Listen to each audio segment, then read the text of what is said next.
Olá, queridos, a paz, tudo bem com vocês?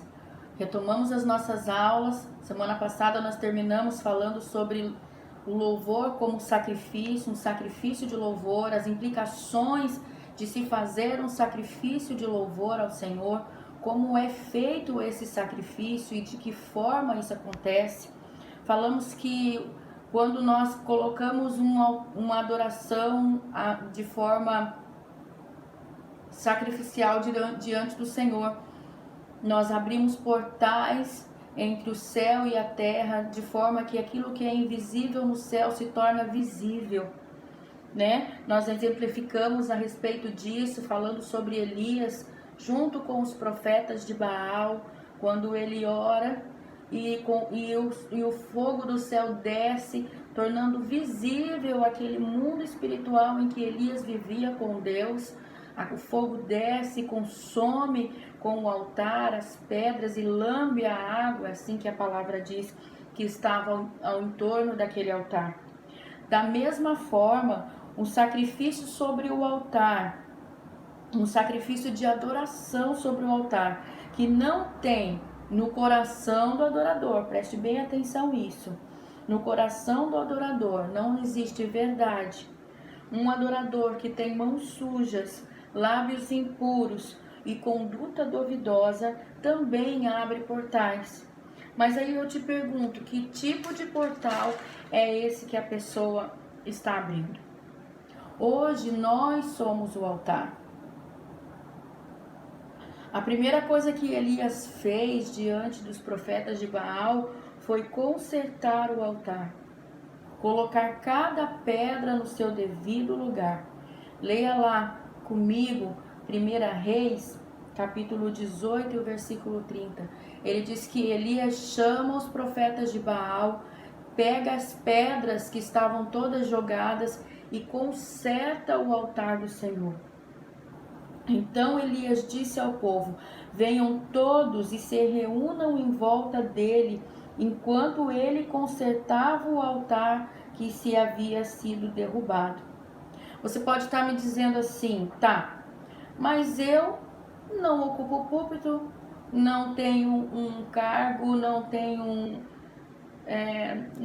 não subo no altar da igreja, eu não faço parte desse grupo.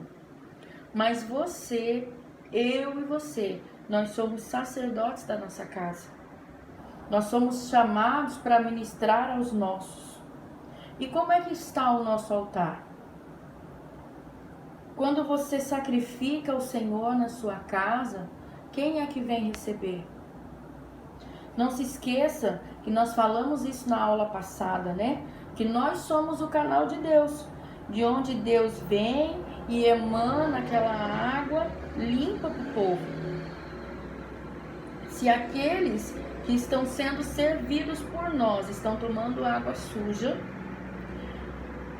tenha certeza que o problema não está na fonte, o problema está no canal, está na passagem desta água.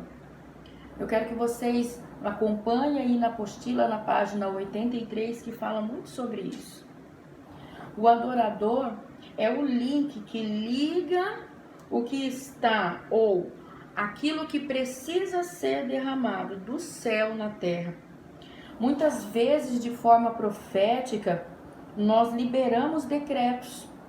Decretos são sentenças espirituais que são declaradas no ambiente, que atraem o céu na terra e que transformam as nossas realidades. Ou seja, preste atenção nisso, decretos são palavras inspiradas pela palavra.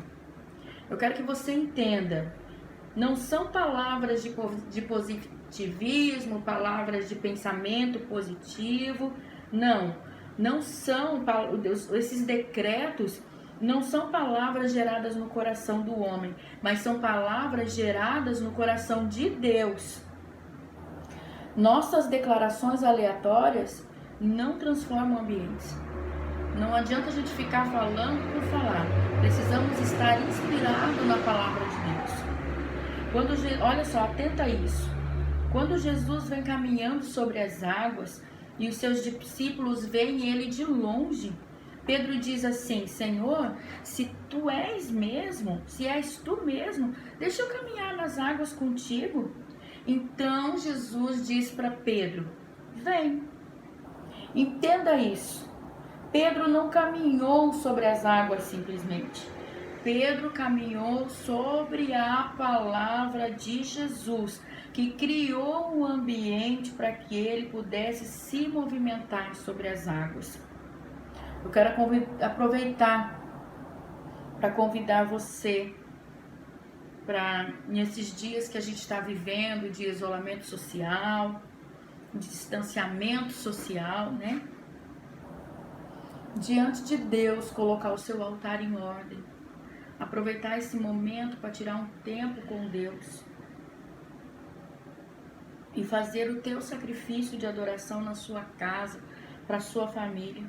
E permitir que o fogo de Deus consuma o seu altar, para que você possa decretar, inspirado pela palavra de Deus, um ambiente de glória na sua casa, um ambiente de milagre para sua família, em nome de Jesus. Em nome de Jesus. Vamos falar um pouco também sobre oração.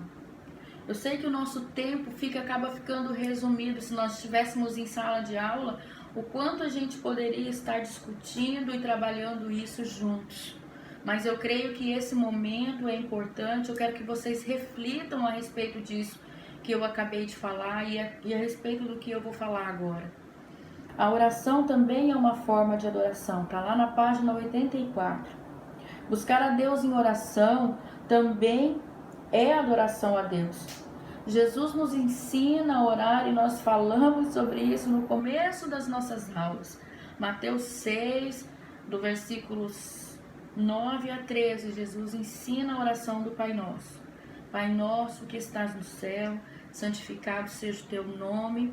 Venha a nós o vosso reino, seja feita a tua vontade, assim na terra como no céu.